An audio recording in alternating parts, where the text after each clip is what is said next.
خلیفہ امیر اہل سنت حضرت مولانا حاجی عبید رضا عطاری مدنی مدہ ذلہ العالی کے ترغیب دلانے پر بلوچستان سے قبائلی، سیاسی و سماجی رہنما، ٹرانسپورٹ ایسوسی ایشن ضلع سبی کے صدر ملک ساجد جان بنگل زئی نے اور دیگر کی آمد ہوئی، جہاں head of public relations department نے خوش آمدید کہا اور I T department, Islamic research centre, Madani channel, مستشفیٰ، فیضان آن لائن اکیڈمی سمیت دیگر شعبجات کا دورہ کروایا اور وہاں ہونے والے دینی کاموں کے حوالے سے بتایا۔ اس موقع پر ساجد جان بنگل زئی کے رکن شورا مولانا حاجی عبدالحبیب عطاری سے ملاقات ہوئی۔ رکن شورا نے بھی انہیں خوش آمدید کہا اور دعوت اسلامی کے دینی و فلاحی کاموں کے حوالے سے گفتگو کا سلسلہ رہا۔ بعد میں ملک ساجد جان بنگل زئی کو دعوت اسلامی کی عالمی سطح پر ہونے والی دینی و فلاحی خدمات کے حوالے سے بنائی گئی ڈاکیومنٹری بھی دکھائی گئی۔ ملک ساجد جان بنگل زئی نے اپنے تاثرات میں عالمی مدنی مرکز فیضان مدینہ کراچی کا وزٹ اور عالمی سطح پر ہونے والی دینی و فلاحی خدمات کو سراہا اور خراج تحسین پیش کیا اور عملی طور پر دعوت اسلامی کے دینی کاموں میں شرکت کی نیت کی۔ آج ہمارا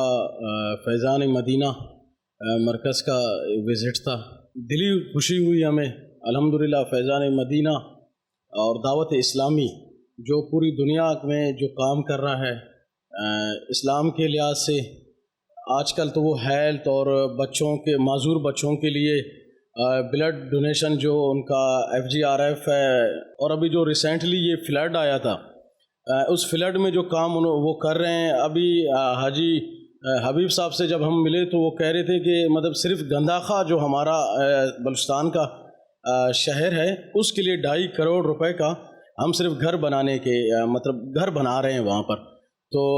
ہماری دعائیں ساتھ ہیں، ہمارا تعاون ساتھ ہے دعوت اسلامی کے ساتھ۔ آخر میں head of public relations department نے ملک ساجد جان بنگل زئی کو مکتبۃ المدینہ کی کتابیں تحفے میں پیش کی۔